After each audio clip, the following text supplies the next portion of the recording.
We'll sit here. Well, if I can, it's easier for me, but it's not a must. I just didn't know that you were going to. Okay. No, okay. Sorry, Victoria. Okay. So this morning I spoke about altruism, and I'll be happy to answer questions about that, or as I said before, my role of judge, because some of you have asked questions after about that and other things. This afternoon, I understand that this set of seminars is supposed to be on critical legal studies. Well, let me start by saying I am not a critic, and I think that the critics, while they have been very helpful in a particular set of ways in asking certain questions, are not really a school in the sense of a way of looking at law. I joke and say sometimes that the critics are a group of people of approximately the same age who came together for the worthy purpose of getting tenure, which is a very good thing because every school felt it had to have a critic on its faculty. But if you look at what I will be saying about approaches to law, I think I'll be able to tell you that there are some critics whose approach to law is one, another, and the third. That while they have in common a few things that are critical of the system, and that ask a few questions that are universally interesting, they are not really an approach to law. In this sense, I mean, there is one part of what they do which could have been viewed, although I never thought of that as a real approach to law, the legal realists. The legal realists, who were the ancestors of the critics, were people who said, judges don't just follow the law. They decide according to what they ate for breakfast. That is, they decide according to who they are. And that is, of course, both true and false. It is true that law is not a machine that gives straight and simple answers. And anyone who has dealt with law and how it actually works knows that it matters who are judges. And even very traditionalist judges, I teach a course with a person who is H.W. Bush, his first cousin, who's a judge on my court, whose background couldn't be more different from mine. He has been an insider all his life, and I have been, in a way, an outsider, because in America I'm a refugee, I was an anti-fascist, we fled the fascists, we came, we were very wealthy in Italy, but we came without a penny, and I was an academic, made a judge very late, while he instead was of this great family and all this. And one of the things in the course that we teach, where people argue cases before the Supreme Court, is to teach them that you look to who the judge is, and not so much to the judge's ideology, but to the judge's background, because by looking at background, you can make arguments which are appealing to that judge. So that if you know that I'm a refugee, and you know, for instance, that when we came to America, my mother's father was dying of cancer and wouldn't tell my mother that he was until he was just the last days, because he was afraid that she would take the first ship back and come back to where she was being persecuted and to see her father, and he knew that that was not to be done. That was terribly useful to me when one had immigration cases in which people on my court said, that person went back to a country where he said that they were persecuting him, they couldn't have been persecuting him. And I said, nonsense. I know perfectly well that people go back for family reasons of that sort. So that you are always properly asking judges questions that deal with their backgrounds, which is more important than ideology. And when I do this with Walker, he says, yes, because I describe myself as an outsider. He describes, and I describe him as an insider. But he also says, but be careful. I may have been an insider, but my father, his father, was a doctor who got polio and had to retire early, so we were the poor cousins. Yes, we were of that family, but we were the poor cousins. Well, Guido may look like an outsider, but in Italy, they were rich as Croesus. They came here without anything, and it didn't take them that long to get themselves back into being very much insiders in a different way. But if you do all that much of what the crits have taught us, which was really what the legal realists had also said before, is important. On the other hand, it is a mistake to think that this is going to win, that that is the only thing that will win. It will win if you then put that in a way that appeals to a legal theory, legal approach of the judge. That is, it is a mistake to think that there is an answer.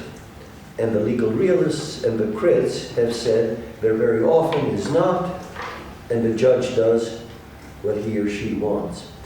But to say that there isn't one answer doesn't mean that at any given moment there aren't some things that cannot be done by a person who's a judge.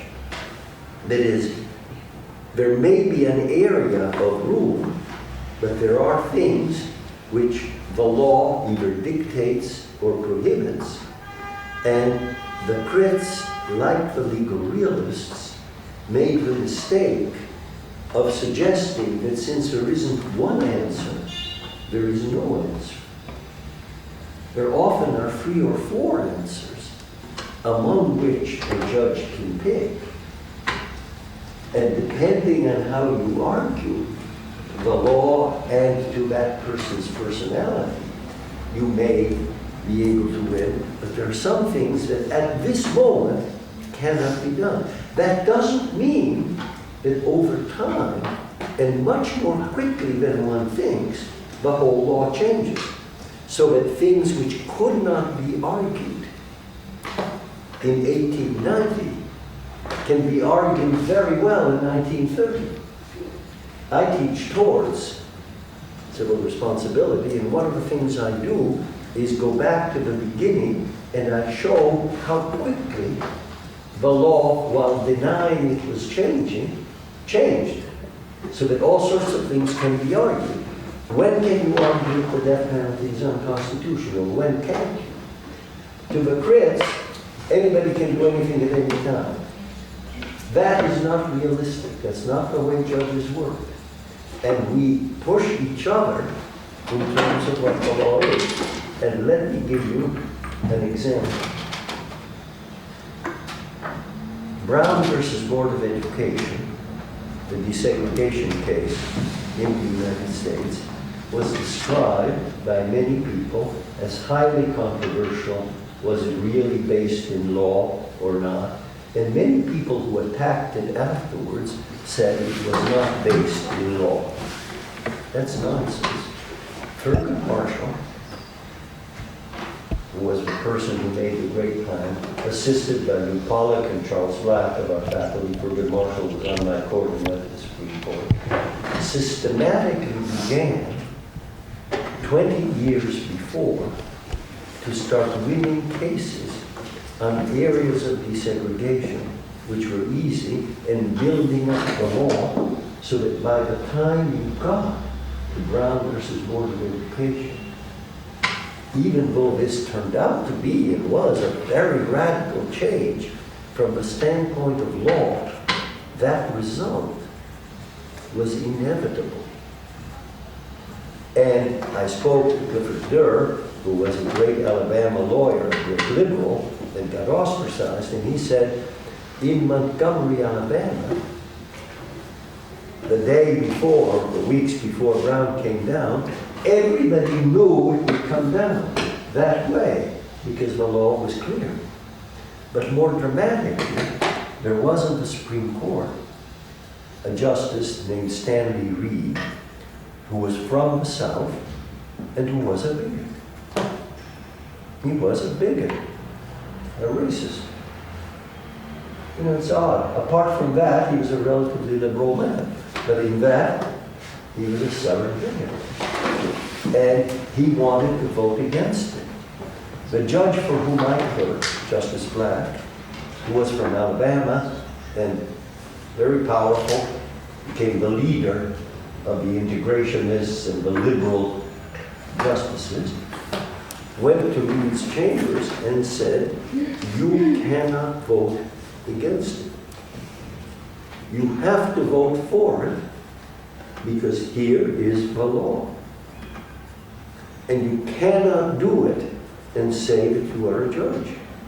He did it because he wanted the court to be unanimous, which it was, and therefore show how much the law was clear. There are times when, you know, the law is not.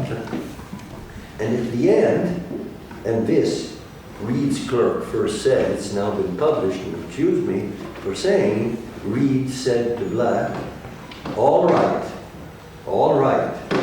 I will vote this way because the law requires me to.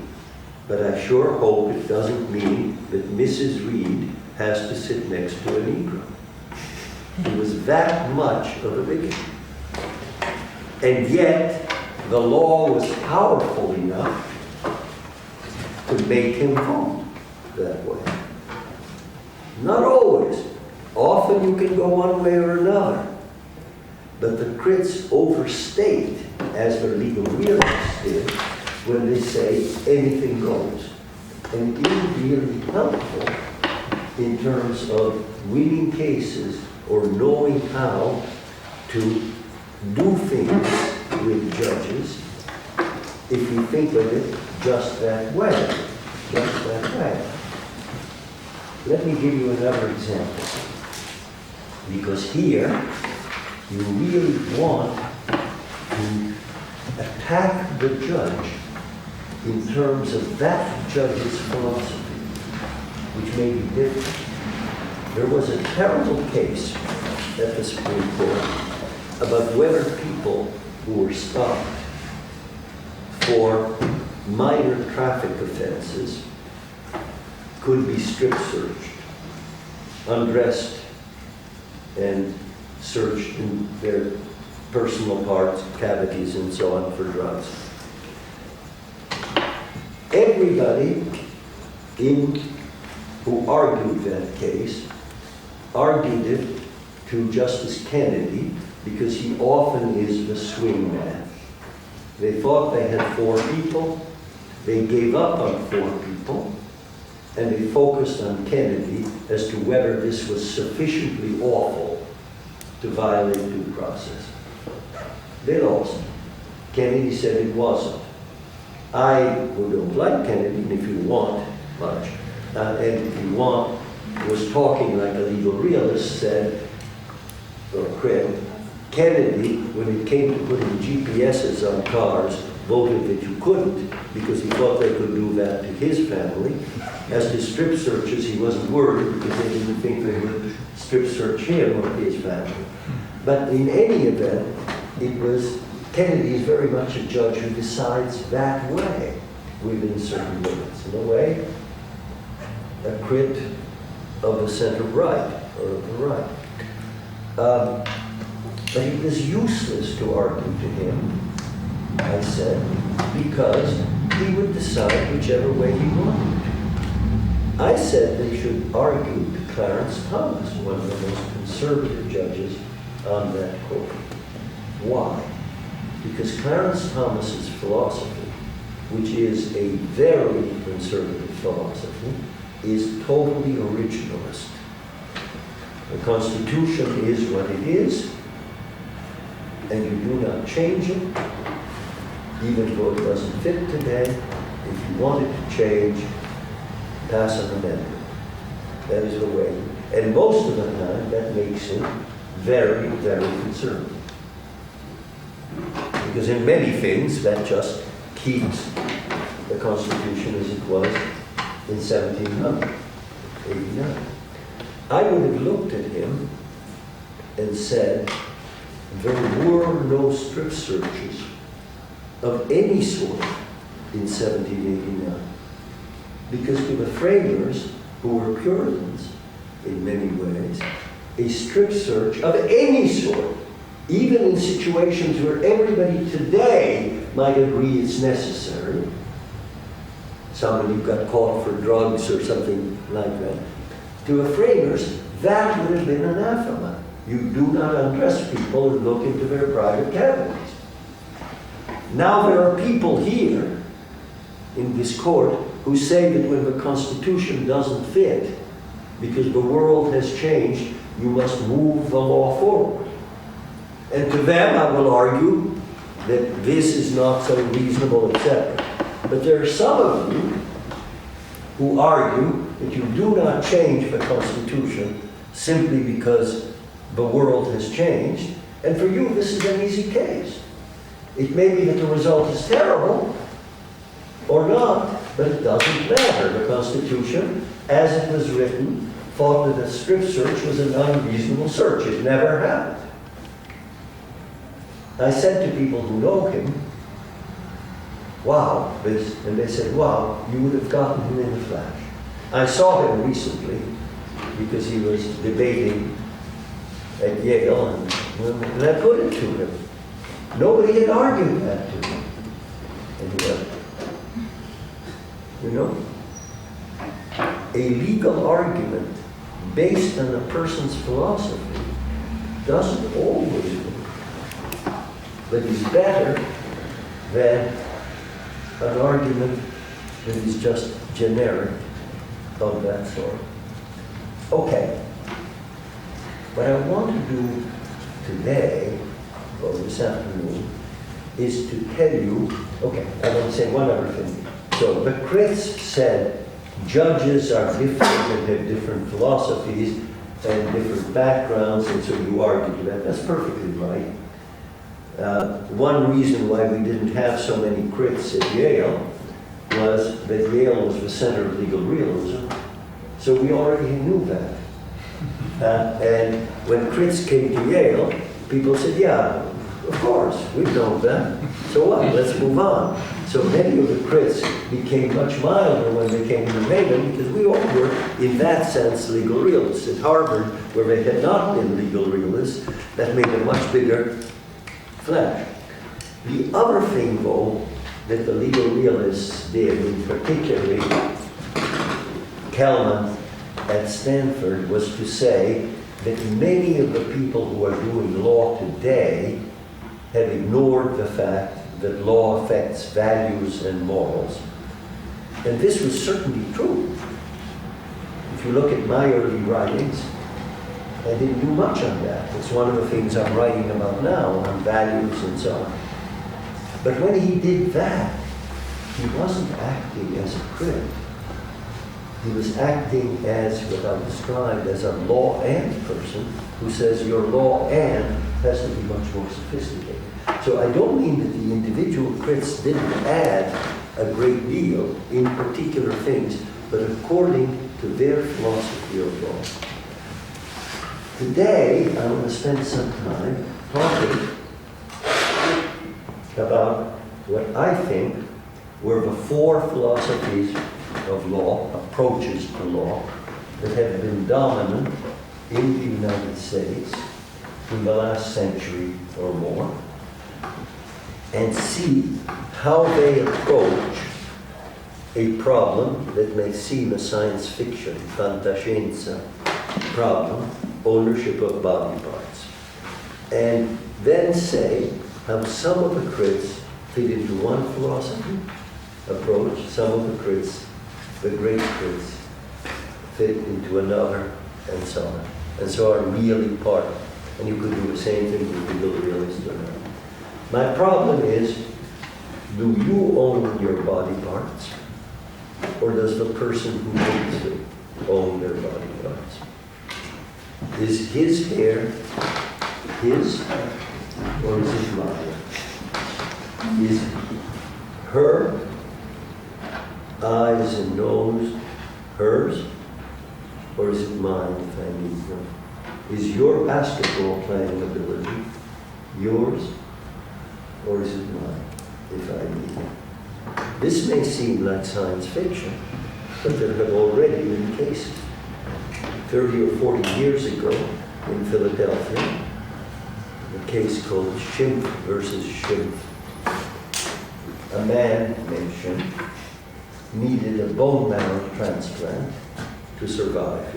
He had a form of leukemia, so he needed a bone marrow transplant. And the only person who had the correct kind of bone marrow was a cousin. The cousin was perfectly friendly with him, but didn't want to give up his bone marrow because he was afraid of the operation and the pain. So the one who needed the bone marrow did what any red-blooded American would do. He went to court and sued and said, give me the bone marrow. I need it, you got more than you need. The court, after looking at the legal topography, said, no, we cannot force somebody to give up their bone marrow. That isn't the law. The bone marrow belongs to the person who happens to have it, not to the person who needs it. It also said, but I don't say that the person who doesn't get the bone marrow would not be allowed to sue for damages from the other.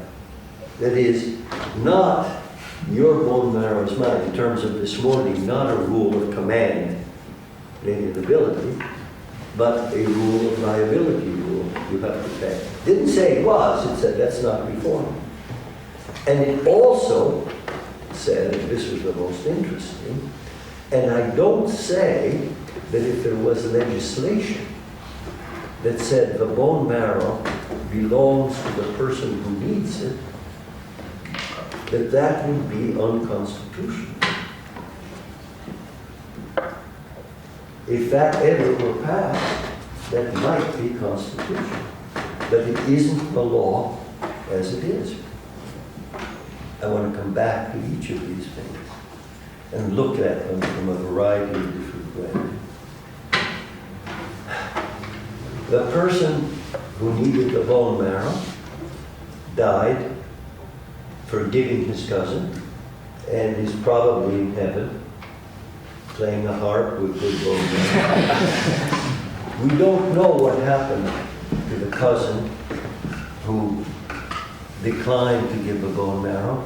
If he's living it up somewhere in Pennsylvania, happily drinking with good bone marrow, if he's toasting in hell because he didn't give it up, as so often happens when you hear of a case, you don't know what happens afterwards. Sometimes you hear, do any of you know the famous Paulsgraf case?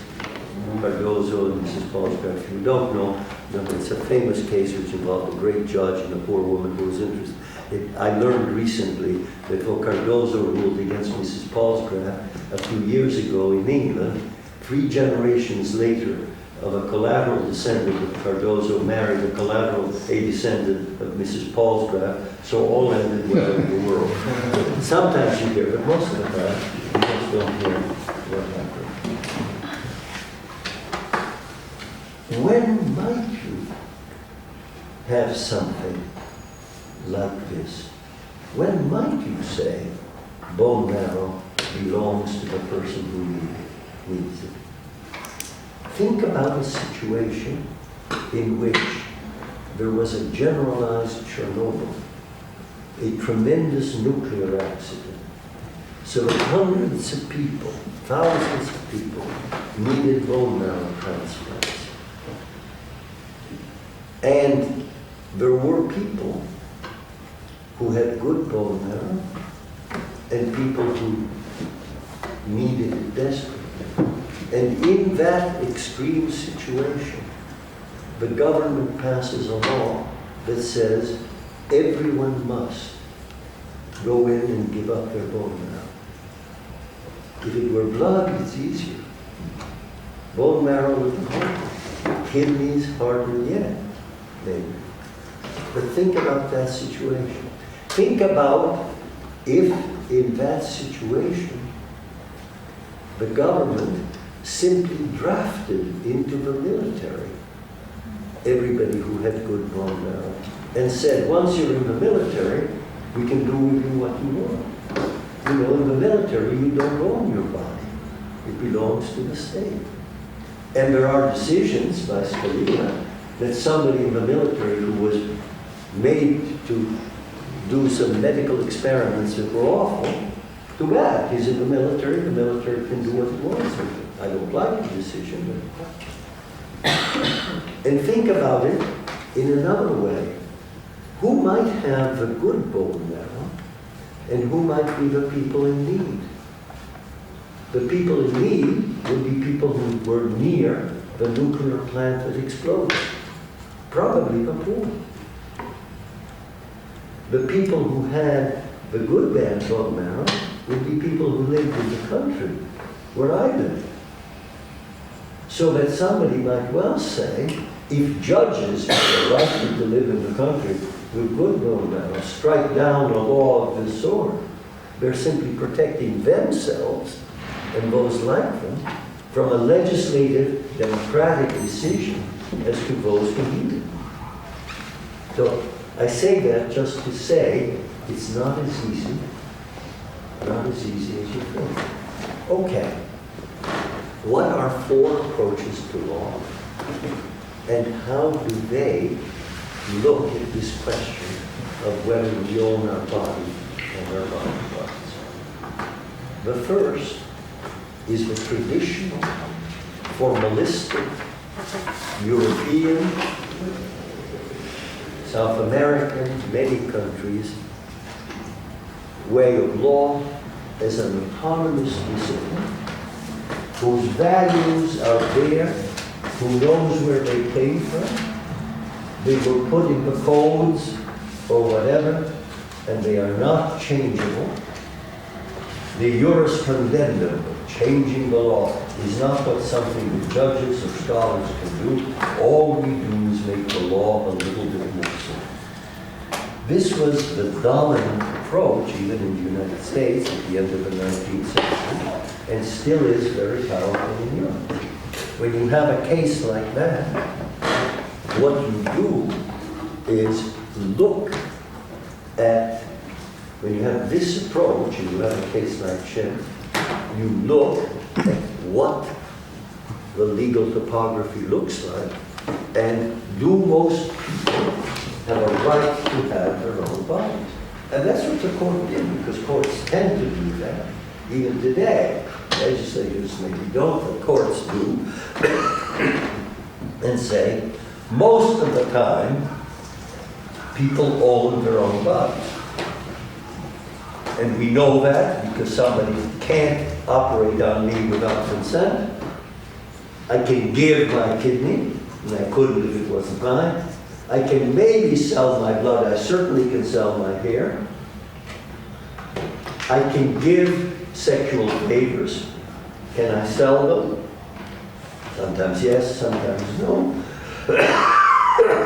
But there are many topographical landmarks which led the court, quite understandably, to say, no, the person who has it owns it, in a formalistic way. On the other hand, when the court said, Damages, maybe, I don't decide. And the court said, if a statute was passed, may be constitutional, I don't decide. It was also looking at the topography. If I drive and injure you, I'm allowed to take your body. I don't get sent to jail. I make you pay damages. If I negligently slap you in the face and you sue me, I don't go to jail, but I may have to pay damages. So that the court was aware that there are other situations which are not quite this one, but ones in which maybe damages would be allowed. We can't say, I have a right to take your body. I can make you give it to me, but if I take it in one of these ways, all I pay is damage. The court didn't answer that question. Properly, the court decided the case before it, and it said, we don't know how we decide from a formalistic point of view what happens when it's damages. And as to the constitutional, it did what many courts said, it said, is it really that extreme if a legislature were to pass a law saying that some body parts belong to the people who need them? And it looked to the fact, didn't say it, but it looked to the fact of the military, it looked to the fact of any situation where the government can actually take your body. Se Roberto mi dà il chepi, povero mi, se Roberto mi dà il chepi, povero mi, son soldato. A saying in Italy around 1900, if King Humbert puts a military hat on me, poor me, poor me. If King Humbert puts a military hat on me, poor me, I'm a soldier. My body belongs to the state. So, the court was saying, again, I don't decide, but from a purely formalistic point of view, it might be that there would be situations, maybe like the General Astronomy, where something like it might be constitutional. Okay, that's one approach to law. And it's one which is a classic old one that judges still, to a significant extent, tend to adhere to, that can lead to very peculiar results, because it is both a tyranny of the past, you know, that's the way it's been, and who put it there? And how good are those values? But that's the way it's been, and it can't be touched. Or a tyranny of the majority, you change the law, and that majority rules now, that's the way it is. Or a tyranny of revolution, because at a certain point you say, écraser l'infâme, change all that. French Revolution, Russian Revolution, do a whole new thing, and that's the one. But all those are rather dramatic ways. It is either tyranny of the past, or tyranny of revolution, or majority. It is never radical reform. You are stuck with this as it is. The critic who is most formalistic, if you look at his work, is Roberto Mangabeira. Not surprising, he comes from Brazil, and he understands this traditional way, and he rather likes a formalist because it leads to revolution when it doesn't work. But he himself is a formalist, which is kind of interesting. But it is a way, and a classic way of doing things. Incidentally, Roberto has sent all three of his children to study with me at Yale, because while he is that way, I think he recognizes within the United States life is a little more complicated. And they're very good kids. Okay. He sent them, they got admitted. Admission people didn't know and have any idea that they were his children. But they were brilliant kids, and so they ended up in my class. Okay. There was one great advantage of formalism, because of which it lasted longer in Italy and in some other European countries than in America, and that is formalism was basically conservative or totally revolutionary.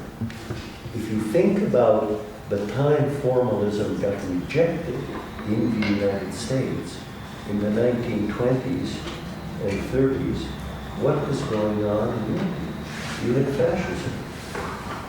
Formalism, you cannot change the old law, was a way of defending 19th century values against the fascists.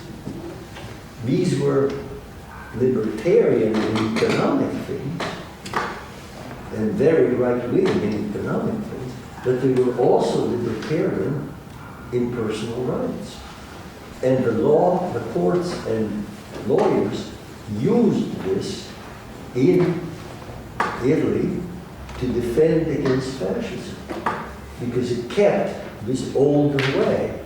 Not surprising that formalism should have stuck longer. And in fact, a couple of stories on that, Ascarelli and Calamandrei, both anti-fascists, were strong formalists until the war ended and said, now we can be functionalists. Now the law can respond, to which another one who was anti-fascist, a man named Furno, said, but what about the next dictatorship? Stay formal because it will protect you. And they said, no, you can't do that anymore. Another story about that was Roscoe Pound, who was a great law and person, which is what I'll come to next, in the United States, came to Italy in the 20s. He was shocked to find that all the people who were considered great scholars were formalists, which he thought was ridiculous, because he was a reformer. And the people who called themselves legal sociologists were not scholars at all, were people who were playing with fascism, saying you can do anything you want, take any rights away that you want. They weren't law scholars at all. Which shocked him. He found one person, a man named Giorgio Del Vecchio, who was a great professor in Rome and dean of the faculty of Rome, president of Rome.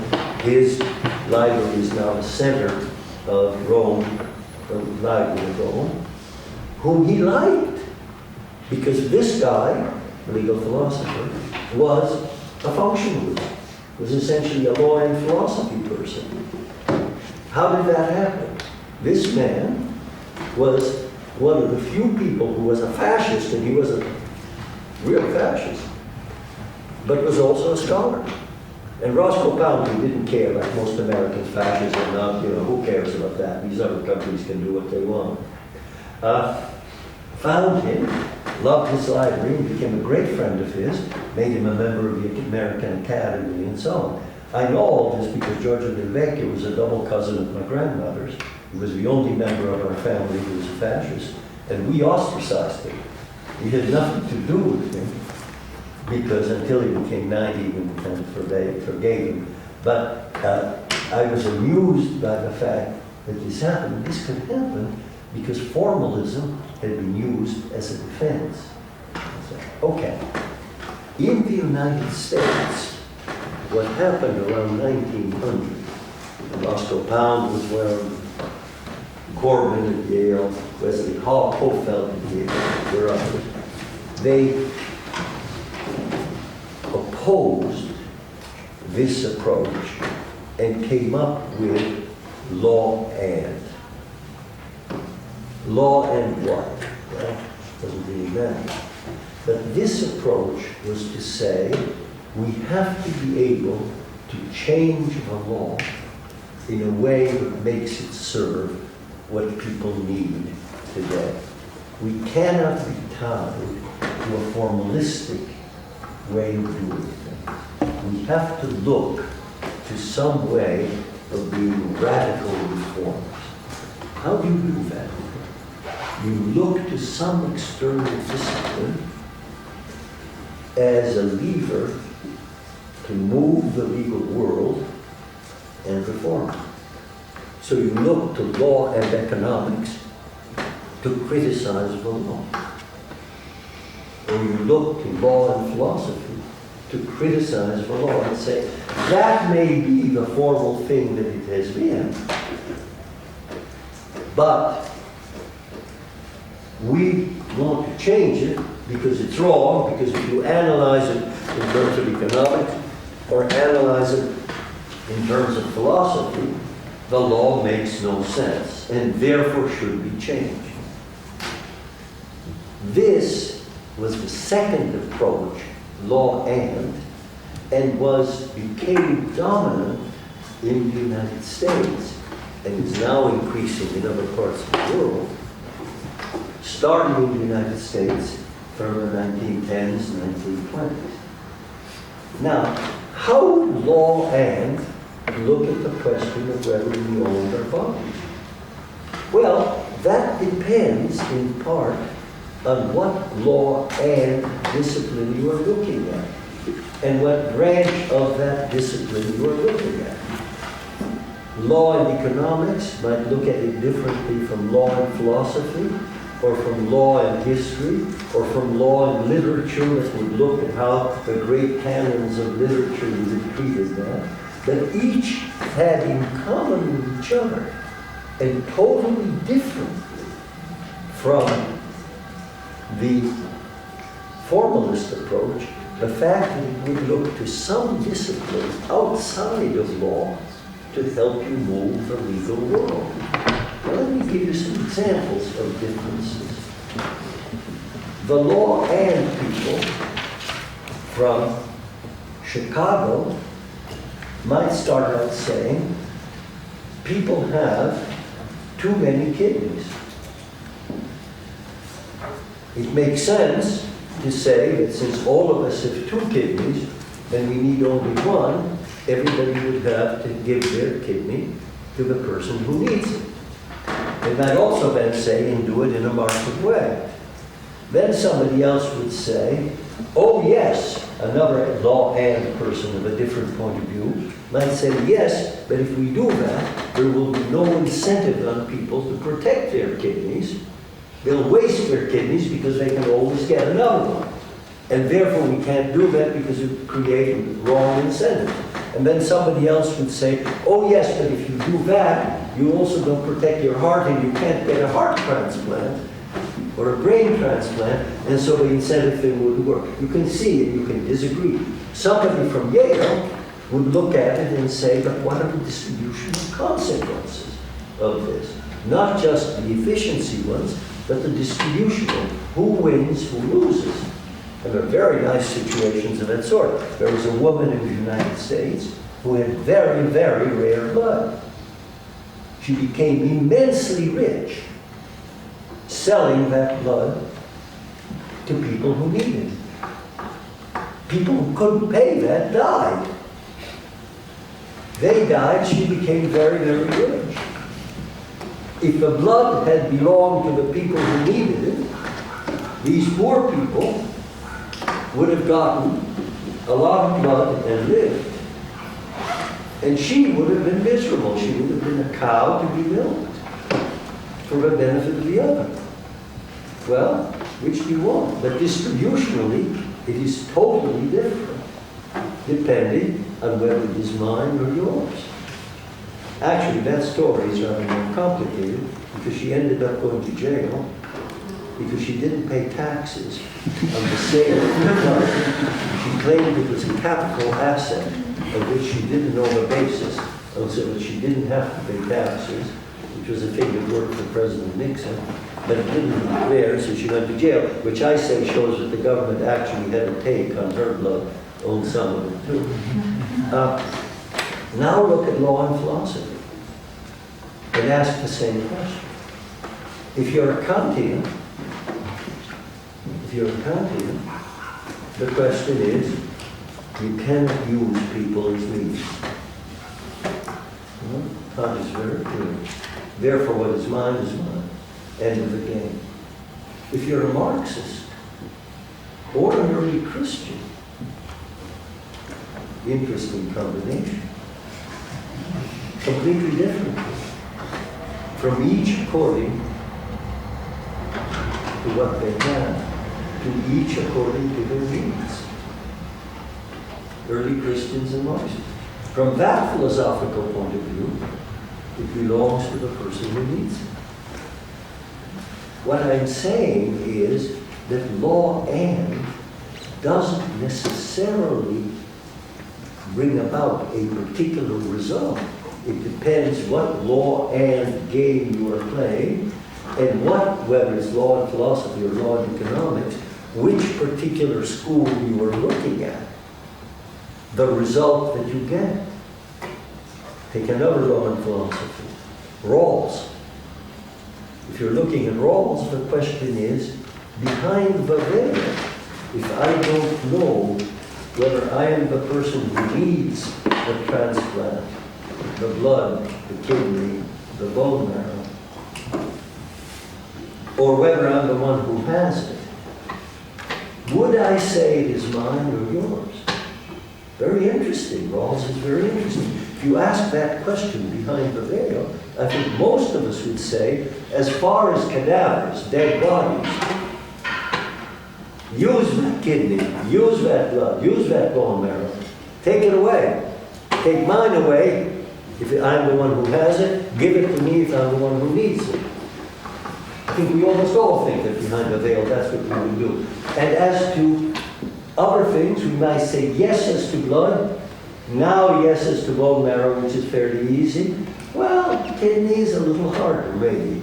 But you know, if you ask that question, it's a law and from a philosophical question that's different from both the Kantian and the Christian / Marxist. But I don't care so much today what the result is as to emphasize for you the difference between these approaches, law and the formalist one. Think about how different the analysis is from the way the court did it in a formalistic way. And how you would ask a question from a law and way. And that is the way, in many ways, not necessarily courts, but legal scholars in the United States have done. And some are law and bananas, and some are law and economics, and some are law and philosophy, and some are Chicago, God help us, and some are Yale, and some are this. And Chicago, by the way, is not a geographical place, it's a form of mind. It's not, you know, what I'm saying. But, and this way is a very interesting different way. Now, which of the critics is most law and? Kelman at Stanford. All his work, though he's a critic and asks about what judges can do and so on, but his work is basically law and one who says the problem with most of the law and people is that they haven't taken into account the effect that this change makes on values, on people's feeling of what is just enough. And he's perfectly right. He's a good law and person who made the law and analysis more complicated. Because he's a critic. It isn't. You know, he's as much a law and person as Magabera Banger is a formalist. Against this, and think about, you know, my Schimpf versus Schimpf, how you would argue in that position. And by the way, as some of you have asked, don't make it just law and economics. You can make it law and economics / anthropology. That is, you can make what you look at as the other discipline as complex as you want, if the model of one law and thing. And it allows you to do radical reform. It gives you an Archimedean place to stand on from which you can make radical reform of the legal world. Very important, very important. But as Arthur Corbin, who was probably the greatest of the law and people, a commercial law person at Yale, 1903 till 1960, so he was there and still very much around when I came, said, but don't think that these other disciplines have all the answers.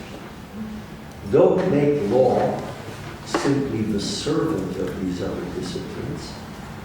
These disciplines help, but then criticize these disciplines too. That's what I was doing this morning. That's what you have to do with that. In rebellion against this, there came the great Harvard legal process school, which said, because people said, but then is law simply a discipline that is related to, subsidiary to, some and discipline? And they wanted law to become autonomous again, in the way the formalist was, but not the formalist. And they said, ask the question, not of what the right result should be, but who should be the decision maker. Who ought to decide whether the kidney, the bone marrow, the hair is mine or the person who needs it? Don't ask the result. Ask, what lawyers should do is ask, who ought to decide? Should it be a legislature? Should it be an administrative agency? Should it be a court? Should it be a jury? When should it be one? When should it be the other? And the reasons for this question might be, well, if it's a legislature, the legislature will always decide this in favor of the majority. If it turns out that the people who have good bone marrow after my generalized Chernobyl are all people who have recessive sickle cell anemia trait, that is those we call black, or recessive Tay-Sachs trait, those we call Jews, Ashkenazi Jews, or are women, because women are universal donors. It becomes very easy for the majority, if it is a legislative decision, to say, of course, make them do it. And we have done just that. And we would do just that. But that's when the legal process person says, no, maybe courts, which can be more independent and protect minorities, can say no. So maybe courts should decide. But then somebody else would say, this is much too detailed for courts to decide, so it should be an administrative agency. Then somebody else says, well, but I really would rather have a jury who looks at the person who needs it in the eyes and says, yes, I'm going to let you have it. Which is popular and democratic, but not totally majoritarian or elitist in the way courts are. So, legal process, again, different legal process schools will come out with a different answer, but they analyze the problem in a very different way from each other. And say, whose is it? In a way that is as different from law and as different from formalism, but very much tied to a different question, who is the best decision maker?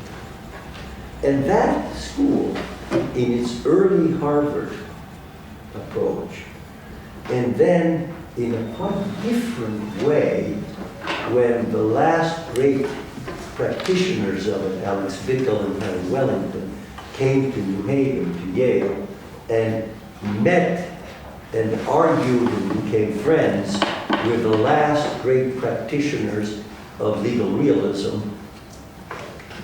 Gilmore, Charles Black, and so on, became a much more sophisticated legal process school than they had been in Massachusetts, because in Massachusetts they always were asking, is this the right thing for the Supreme Judicial Court of Massachusetts, which is a very different question from whether it's the right thing for Aaron Barak to do as Chief Justice of Israel, or whether it is the right thing to do in the court for the District of Columbia, which doesn't have a legislature because it's governed by Congress rather than by the people there. So what is appropriate in the legal process has to be very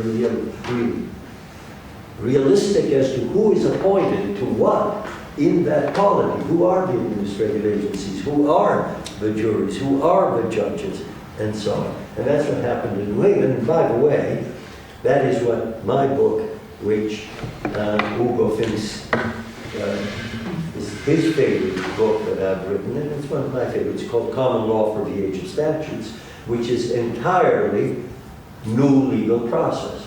And again, different legal process schools come out differently, but how they analyze it is totally different. Who is the critic? Who is legal process? Duncan Kennedy. That's really what Duncan Kennedy does. He wants to know who ought to decide, and says, I think it should be this one or that one. In a way, he is as different in what he does from Kelman and from Unger as each of these. My fourth school is a different one, and is in some ways the most important one. It looks at things at a different level of generality. It asks the same questions as the formalists, or the law and, or the legal process people. But instead of saying, generally, who is the best decision maker as a legal process, as to who ought to own kidneys or what? Or what does economics or philosophy say about who ought to own? Or what is the legal topography, formalistically say? It looks at that same question from the point of view of a particular group, through the prism of a particular group. I call it law and status. In the 19th century, it was law and the elect, whoever the elect. What does it do from this point of view? In the 20th century, in the United States, during the New Deal, it became law and the working man. Unionized working man. Not law and the poor, but law and the working man. And it asked the question of what does the topography look like when you look at it from the standpoint of the working man? What does law and say in terms of the needs of a working man? Who is the best decision maker in terms of a working man? After the New Deal, in the United States, this law and status became race in the law. Look at it from the standpoint of different racial groups. And if you did that, you found something very interesting. But the topography looked entirely different if you did a purely formalism. If you looked at it from the standpoint of people of color, they didn't own their bodies in the topography. Their bodies belonged to those who needed them. And this was so during slavery and long after slavery. The topography, which was so simple, I own it, it's mine, starts looking completely differently when you look at it from the standpoint of blacks in America. At the same time, still formalistic. If you look at law and you do all sorts of things, same thing. If you look at legal process, who decides what? Who can decide best from whatever group you're looking at?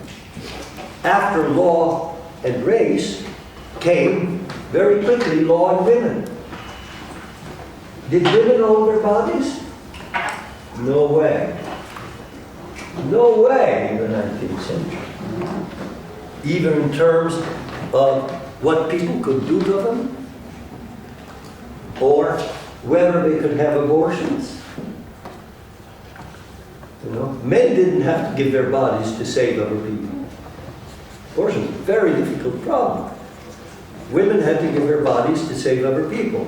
Men didn't need to. We didn't have a system, and I can talk about it this way, which says, okay, prohibit abortion, women have to give their bodies to save the fetus, that men have to give their kidneys to those who need them, or their bone marrows to those who need them. It's not the same, but it is at least analogous, and it's saying we are so pro-life that we want bodies to be given to those who need them. And this is our way of saying it. Men must do that. At which point somebody always says to me, but it's only women who engage in sex who have to worry about abortions. I said, that's an easy one. Only men who engage in sex will have to give up their kids. That's easy. That's easy. It's not, but at that point, notice how differently the topography looks, and notice that then people would say, most people would say, oh no, we can't oblige men to give up their bodies and give them to those who need them. Maybe morally, we can say they ought to do it, but we can't force them. Same thing with abortion. Maybe abortion is morally terrible, but do we prohibit it? You know? Again, you start asking difficult questions when you do it in that way, and you look at it from the standpoint of a particular ethnic group, a particular group. Law and race, law and women, law and sexual orientation. If you look at it, each of these through that prism, you start seeing things like formalism, law and legal process. Very different. The question of law and economics, for instance, if you were to look at it from law and the poor, in America, that has almost never happened. Each of these others have. A very short period during the Lyndon Johnson administration, with the war on poverty, there was a very short period when it looked as though law and status might do that. And it would be very interesting. For instance, you might find that the volunteer army was a way, economists might say, of depriving the poor. The volunteer army with a draft on top of it was a way of depriving the poor of their seller's surplus. A little bit of economics on this. Generally, when you have a market way of doing things, the price gets set by what is necessary to get the last amount of that good in the market. So the price of oil gets set not by the price that Saudi Arabia will be able to sell oil for, which is nothing, but the price that oil that is produced by fracking in the United States or other things. And Saudi Arabia, which could sell oil for $3 a barrel and do very well, gets to keep its seller's surplus from $3 to $50. Okay? That's standard market. If you had a totally volunteer army in wartime, so that you needed not just the poor, but Mattei and Calabresi to go, you would have to pay soldiers enough so that not just the poor would sell their bodies, but so that I would sell my body, or Ugo would. Believe me, that would be a lot more than what you pay a volunteer soldier who is poor. And who would get the benefit of this extra price? The man who would sell, the woman who would sell her body to the army for very little. The poor would be in the position of Saudi Arabia of being willing to sell for $2, but getting $50. If you look at law and in that situation from a standpoint of the poor, you see all sorts of things where we have worked out things which deprive the poor of their seller's surplus, which you wouldn't see if you were doing just law and economics generally. Just as you wouldn't see the legal topography if you were doing it generally and not looking at blacks, gays, women, and what have you. And this fourth way of doing things is a very good way of controlling the other. Now to go back to the Brits, to their credit, they are all, to some extent, all three of the people I said, they tend occasionally to look at law from the standpoint of a particular group.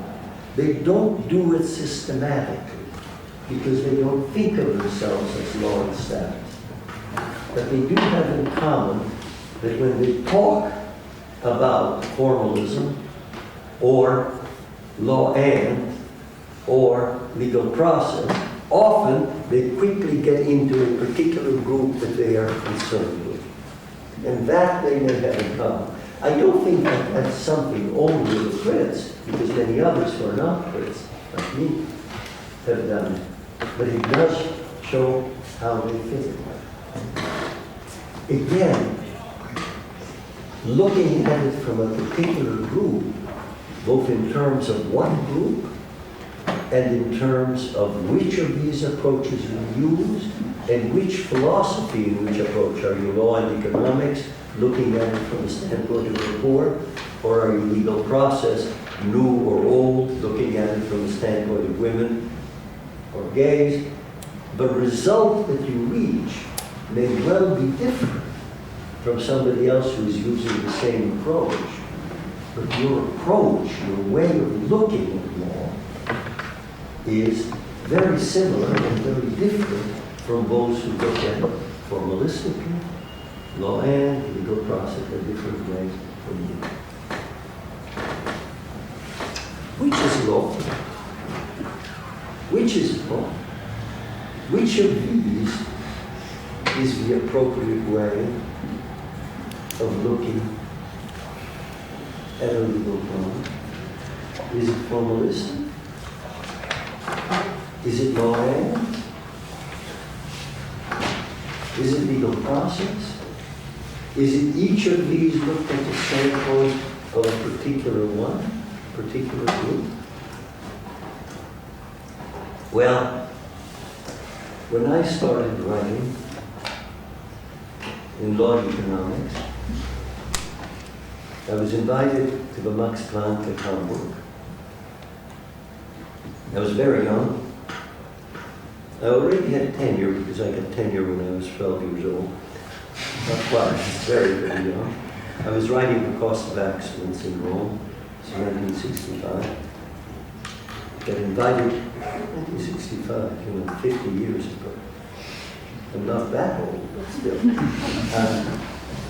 And I went to the Max Planck and I presented my law and economics things. And the man who was then a great scholar and god of German law, Konrad Zweig, looked at the end of my talk and said, "That is very interesting, Calabresi, but you must realize that that is not law and it is not legal scholarship." Formalism is what it was. I'm Italian. Italians have never been all that far from Germans. I had tenure, and I didn't really give much of a damn. So I answered rather rudely, "It may not be now, but it soon will be." The two people at either side of Konrad Zweig started to laugh at what I said. And Zweig looked at them as only a Herr Professor can do, and they stopped and went laughing. The interesting thing is that each of them subsequently at some point became head of the Max Planck. And there were people who not only thought that law and economics was law and legal scholarship, but that it was the only thing that is law and legal scholarship. Posner and people like that, which is as stupid. They were as narrow in their one school of law and one school of that school of law and, as in a way Schweiger was on formalism. I'll contrast that with a great person named Guido Calabresi, who fled Italy and went to Israel, and because his uncle was that Giorgio del Vecchio was a fascist and not a formalist, became a great formalist there, founded the Hebrew University Law School, and became the teacher of any number of people like Aaron Barak and Sapena, so people who were great functionalists and other things, and some way a cousin of mine. And when he saw my first article, Some Thoughts on Risk Distribution, well, of course, before even started, wrote back and said, it is totally different from what I do. He became a formalist in rebellion against his uncle, who was the fascist. He said, it is very different from anything that I do, but it looks important, and that's all that matters. What I say to you is, every one of these things is wrong in legal scholarship. Every one of these approaches, both looked at by traditionalists and looked at by critics. If you have a really difficult problem, like who owns body parts, you had better ask that question from the standpoint of every one of these and see the insight that it gives you. And then look at every one of them from the standpoint of a particular group and see how different it looks. When you ask, what is the legal topography, when you look at it from the standpoint of an African American with slavery or with women, you know, this is so even in contracts. A woman in Iowa has written some articles which show that while generally specific performance was not ordered when people broke contracts to perform certain things, it was almost always ordered in certain contracts that were artistic. And who were the people who were breaking these artistic contracts and were ordered to perform them? Womenocracy. Because women could be ordered. Their bodies didn't belong to them. They had to do things in the way that they did. So not just in dramatic things like slavery, abortion, but even in contracts. Law and the topography, the form of law and look different if you look at it from the beginning. Look at all of this. And remember, do this. The example I picked is whether we own our body parts. And think about that. This struck you at the beginning as something which is absurd. Of course I own my body parts. Of course I do. I am as fond of my body as any of you. It served me very well for 82 years. I inherited a very good brain and a pretty darn good body. It still has me run around and things. You all have to. You wouldn't be here if you hadn't inherited good brains and good environment. Do these belong to you or to those who need them? You know, Marie Antoinette thought that she had all sorts of rights because of status. Then came the revolution. She lost her. J.P. Morgan thought that he had all sorts of rights because of economic position. Then came a milder revolution in the New Deal, and it wasn't this way. You are the Marie Antoinettes and the J.P. Morgans of body parts. I don't mean to say that there aren't circumstances where these shouldn't be yours rather than those who need them. But don't say, oh, this is only natural. You know, it's mine, it's natural, end of the game.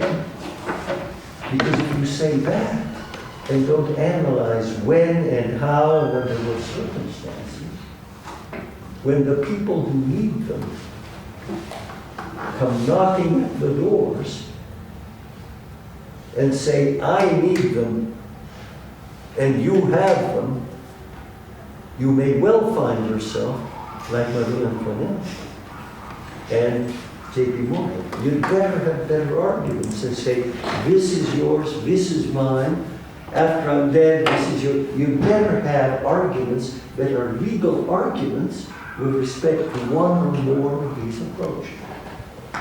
But even that is not the full solution. Because in fact, what happens when the outsider comes and asks for something that you think is yours naturally, the tendency of a society which thinks it is natural for them to keep what is theirs is not just to say it's natural, because that can be taken over, but it's to say, it's them! It's the Jews that are keeping you from your money. It's the blacks, it's the this, it's the that, it's the prisoners. They're the ones who are keeping you from what you want. Go after them. That's what we do in all sorts of things. As to money, that's what we will do if we have it analyzed in a full way and using the criticism of the crits as well. Body parts. And the society that does that is cursed. Is cursed. So your job is not just in dramatic things like body parts, but in everything else. Use all of the approaches to law. And then ask yourself always, who ought to do more of what? A court will be more formalistic, maybe, sometimes. The legislature may be more law-and. Which will do which, when works better. And then, including the criticism of the insights of the critics, you may be able to give answers to these ultimately tragic questions, which, though they will not be clear and simple, will at least be decent. Thank you.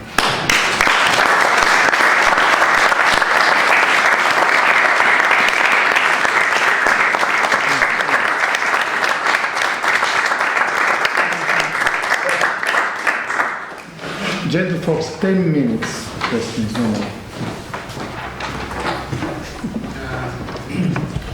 Why some law aimed are successful and why some law aimed disciplines are successful and others I didn't get that word, no? law Yes, I heard that. Are what? aimed something Are successful. successful. And other law aimed. Are not successful. Yeah. Well, it all depends on how realistic they are on two things which are contradictory to each other. One, on how realistic they are in looking at the world, because to the extent that they do things in ways which have nothing to do with the world, they tend to get rejected by the world. But the other, which is contradictory to that, and is unfortunate, is it also depends, to some extent, on how simplistic they are. Because if a law and discipline is easy and simple, it becomes very easy for a next generation of scholars simply to apply that to a different area and say, I've done something new. And think of how many people have done Chicago-style law and economics successfully and have said, I've done something original, which turns out not to be very useful, but is successful. And why I have nothing to complain about. People pay a good deal of attention to me, but there are far more people who churn out rather stupid law and economic narrowly because it's easy to do and they can gain things. Ultimately, fortunately, it doesn't have that much effect on the world. So what is successful? Successful in the academy, yes, we get tenure. Successful in the world, no, it doesn't change the world because people say, no matter what you say, I'm not going to do it that way. But one of the things is that law and, in its simple way, can be more easily successful. So a Kantian position is really very easy, in a way. Doesn't help much, in really deciding. A Rawlsian one is much more interesting and sophisticated. How much do scholars really do it in these things today? How much does it actually affect what people in the world do without knowing that they are Rawlsian? So I think the answer is there is both a sense of how realistic it is, whether this place to stand on, from which you are changing the world, is a realistic place to look at the legal world or not, but also how easy it is to move the leader. The two things are in contrast to each other. I have a question. The question is about it's really related to your story in Germany.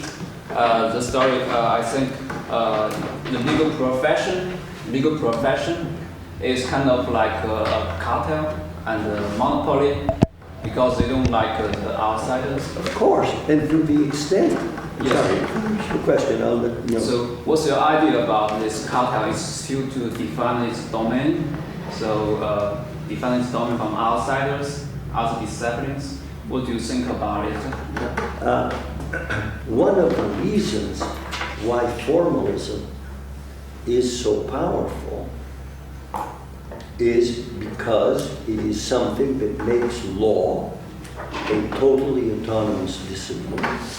We know it, we own it, we are good at it, and we can give the results to it. So it's very nice and very easy. This can be good or it can be bad. Again, it was a way in which these good legal scholars could fight fascism. You don't understand, that isn't law, you can't do it. And, I can give you any number of cases in which in Italy, these good lawyers fought against fascism and won. Some in the case of my family, they defended us and we won because we had good lawyers who could make formal arguments that you can't take my property even though I'm an anti-fascist because that violates the, it can also be very bad.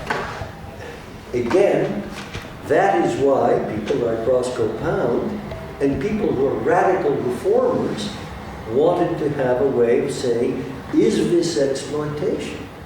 Is this something that is the monopoly keeping it in? The trouble with that is that to the extent that you then rely on a particular and discipline, you may become prey, subject to that discipline, which is why I say you want to do all of these. You want to do law and from the standpoint of an economist, and then you want to do it from the standpoint of a philosopher, and say what the different philosophical traditions tell you, and then from the standpoint of a historian, but also from the standpoint of literature. What do the great canons of literature tell you about a situation? Think of Dante and Paolo and Francesca. There's much discussion as to whether television, books and things can lead people to violence or to sexual behavior. I'm not saying because they do, they should be forbidden, but there are any number of people who say it doesn't, and you look at the legal thing and you say no. In Paolo and Francesca, before Paolo and Francesca started making love and were caught by her husband, and killed, what were they doing? They were reading a French book together. And that French book turned cold. So it isn't. Now, I'm not saying that that brings about a result, but that's an interesting insight from law and literature, which you can also use in the discussion. I'm against censorship. I don't think that leads to censorship. But I think a lot of people who say no censorship because it makes no difference are talking nonsense. Of course it makes a difference. Wouldn't it be fun if it didn't make a difference? And you might find that, strangely, from law and literature. Hi, I'm Brazilian and I've been studying the work of Mangabeira Unger, and I was curious about your critique on his theory of our democracy, and considering that he had developed a system of rights, unity rights, solidarity rights, what is the problem of his theory of empowered democracy, and if his theory might lead to oppressive societies once he considered that law is frozen politics? How do you deal? I am not criticizing him again in terms of results. I didn't do that with any of them. I will, both as a scholar and as a judge, if I have to decide, criticize. And when I do that, by the way, I'm quite capable of criticizing myself. I have on occasion said, now there are scholars who say, and then I cite common law for the age of statutes, but that is obviously not something that we judges can take seriously. And I do that, I can do that. What I'm saying about Unger is that he is creating a totally formal system, which is then what he wants to operate under. And in that sense, both credit. And he's doing it in a cryptic way that he is much more similar to those who defended the great codes than he is to people like Kelman who are making law and criticism. Roberto is an old friend, as I say, he knows that I think he's a formalist, and he has also argued that formalism has a lot of advantages because it keeps all these crazy people then from breaking away from it. And if the values you put in the beginning are your values, then it's very easy to be formalist. If the 19th century were me, I might be formalist too. No, because I know that that's more complicated. But think again about why the anti-fascists were formalists. Because though they cared about economic rights, they cared much more in that context about political rights, and formalism was as good as that. If Roberto was younger enough and had been growing up in Italy in the 30s, I'm quite sure that rather than building a new system, he would have said, the formalism of the codes, that's what I want. Then after things were over, he'd sell you a new formalism.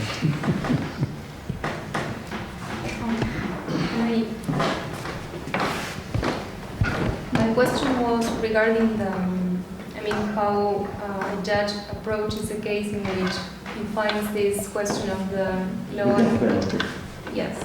Okay, I think I have time. She asks, what does a judge do when it faces something that is immoral, like the death penalty? Well, I became a judge at a time when my jurisdictions, New York, Connecticut, Vermont, and the federal, essentially did not have the death penalty.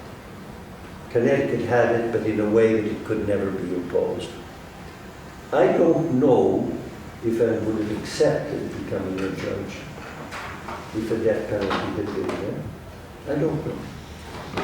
Since I became a judge, the death penalty was imposed in Connecticut, in New York, and federal. Vermont, which is a great state, never had it.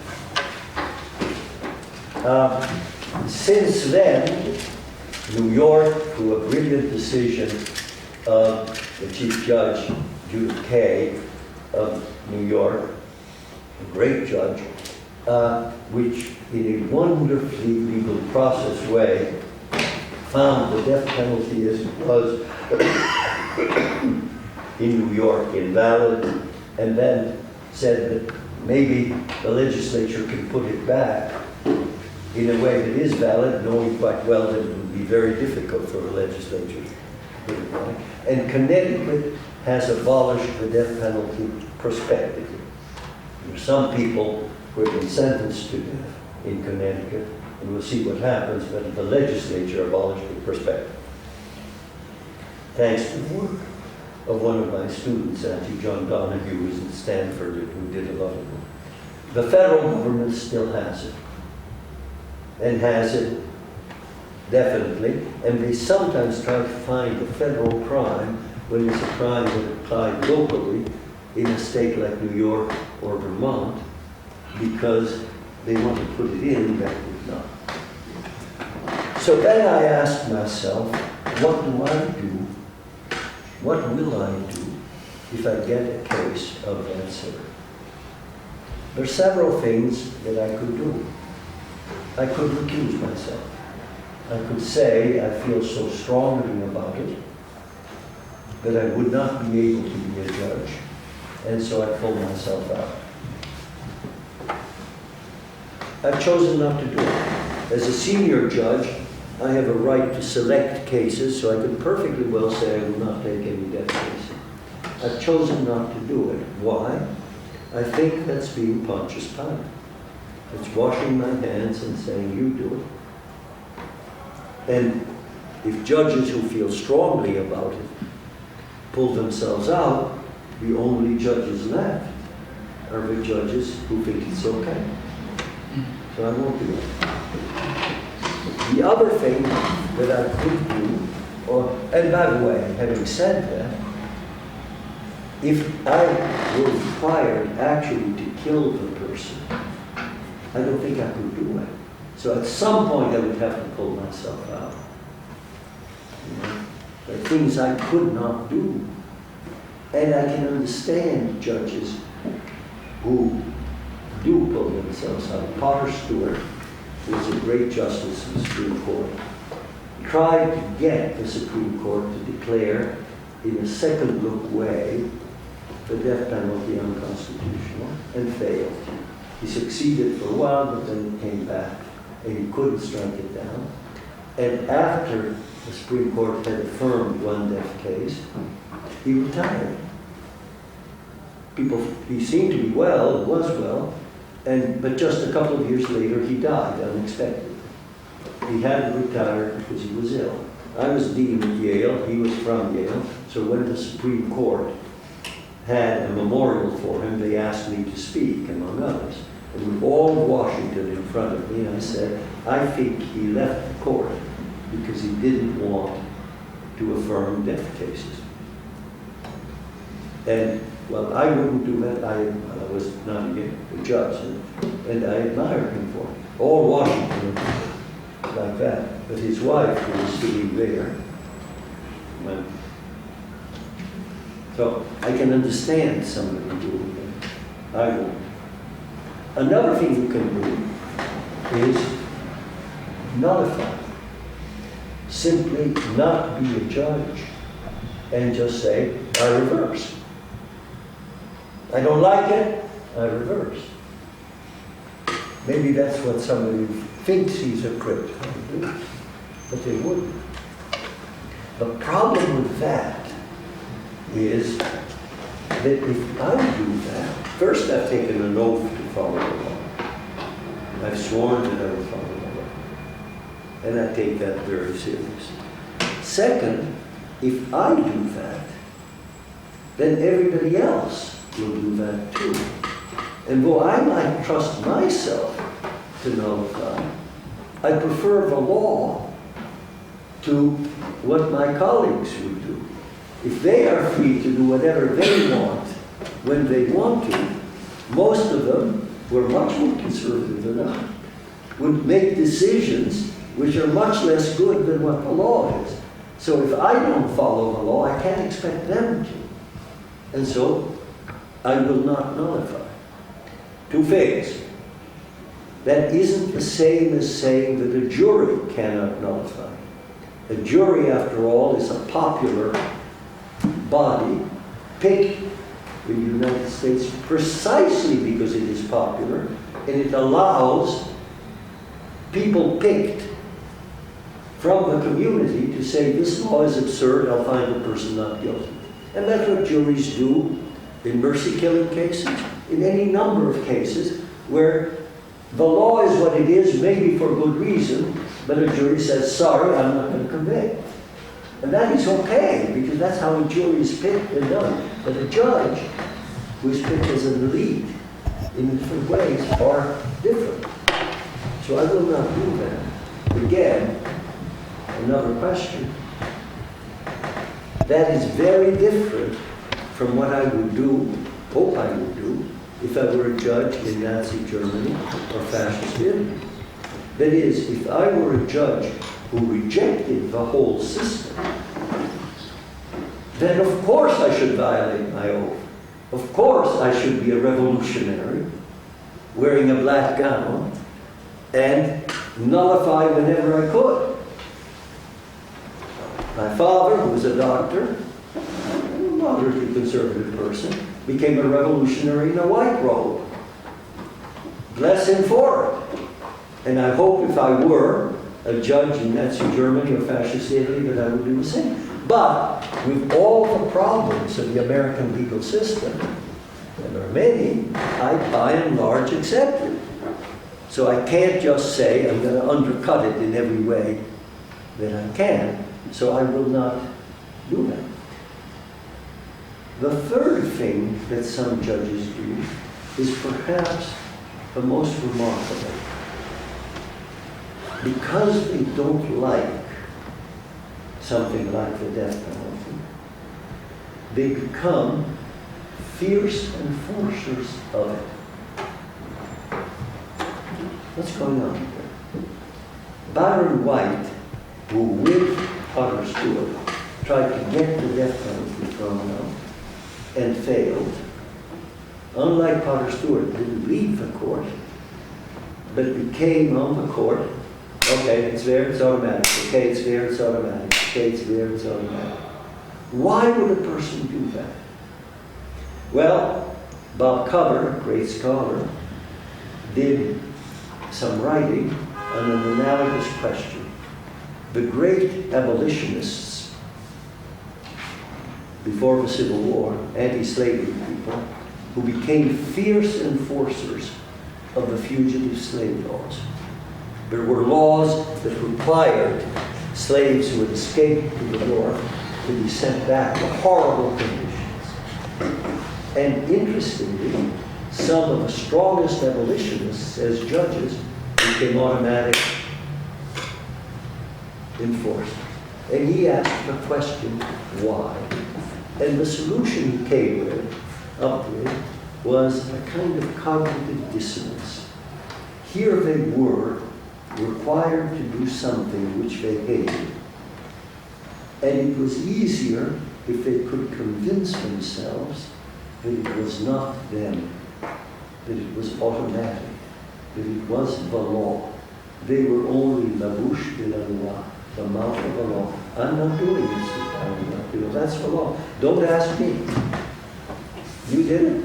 It's not me. I'm not doing it. You're killing these people. And that's what happened with the fugitive slave laws. The interesting thing is that the most dramatically important person of that sort was a man named Lemuel Shaw, who was the Chief Justice of Massachusetts, and who was a tremendously activist judge in the true sense of the word. He redid all of torts law and contracts law in Massachusetts in the early mid-19th century. He was a judge who manipulated all over the place. He was a fierce abolitionist, probably related to Colonel Shaw, who was the head of a black battalion and who was killed fighting in the Civil War. He cared passionately about this. And yet when it came to the fugitive slave laws, cover says, because of this cognitive dissonance, it's not me, they passed the law, don't look to me. There's an interesting literary matter on that, because Lemuel Shaw had a son-in-law who was greater than he was, and whom he supported financially and in any other number of ways. The son-in-law was Melville, the great writer, Moby Dick and everything. Melville wrote a short story called Billy Budd, in which Captain Truth, executes his beloved because he violated the law and feels that he has to do it in this short story. And Melville is in effect asking, did he really? Was that necessary?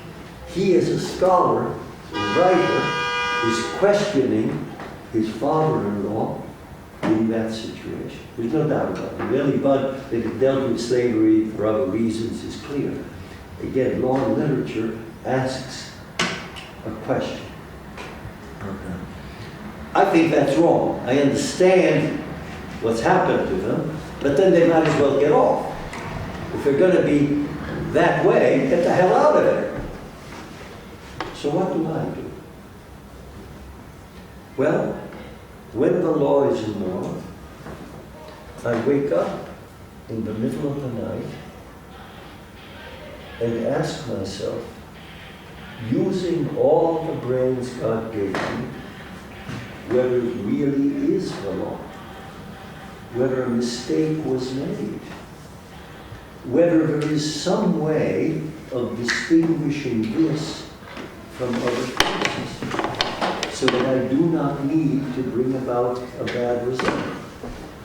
I'm honest about it, you know. I look for the difference in the law, and I try to find ways. And if I succeed, when I come in the next morning, and there are two other judges on my panel, and I say, you know, we were looking at this case all wrong. Here's how it comes out differently. If I'm on a court that is not ideological, often it's not, one or both of those judges will say, oh, good, Guido. This case was worrying me too. That's very good. We can come out that way. And that moves the law forward and also brings about a good result. Now, obviously, they didn't care as much as I did, or they would have woken up in the middle of the night. But there will be cases in which they care that much, and if they come up with something right, I will go along with them. So that's all right in terms of moving the law. And when that happens, believe me, the next night you sleep very well. You sleep very well. Sometimes you don't come up with something. And then all you can do is write a concurring opinion. We write separate opinions. I've even written concurring opinions in my own opinion. I write for the court, and then I've written more saying, oh, this is the law, but here's what I think. Okay? I found the Supreme Court precedent for that. Judges always look at precedent.